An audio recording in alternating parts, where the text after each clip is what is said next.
ഭാര്യയെയും 2.5 വയസ്സുള്ള പെൺകുഞ്ഞിനെയും ക്രൂരമായി മർദ്ദിച്ച ഭർത്താവ് അറസ്റ്റിൽ.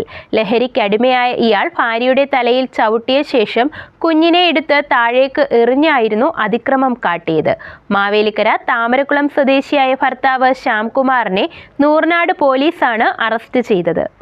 മാവേലിക്കര താമരക്കുളം സ്വദേശിയും 45-കാരനുമായ പ്രതി നേരത്തെ വിവാഹിതനായിരുന്നു. ഇപ്പോൾ ഒപ്പമുള്ള സ്ത്രീയിൽ ഇയാൾക്കുള്ള കുഞ്ഞിനെയാണ് ഉപദ്രവിച്ചതെന്ന് പോലീസ് പറഞ്ഞു.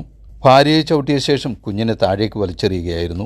വീണ്ടും കുഞ്ഞിനെ എടുത്ത് മടിയിൽ വെച്ചപ്പോൾ ഭാര്യയെ പൈശാചികമായി ഉപദ്രവിച്ച ശേഷം കുഞ്ഞിൻ്റെ കവിളിൽ കുത്തിപ്പിടിച്ചതായും ഭാര്യ മൊഴി നൽകി.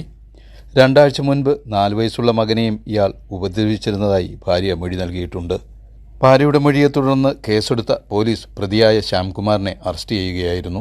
നൂർനാട് പോലീസ് സ്റ്റേഷനിലെ റൌഡി ഹിസ്റ്ററി ഷീറ്റിൽ ഉൾപ്പെട്ട ഇയാൾക്കെതിരെ നരഹത്യാശ്രമം ഉൾപ്പെടെ 2 കേസുകൾ നിലവിലുണ്ടെന്ന് പോലീസ് പറഞ്ഞു. കോടതിയിൽ ഹാജരാക്കിയ പ്രതിയെ റിമാൻഡ് ചെയ്തു. News bureau, Charummood.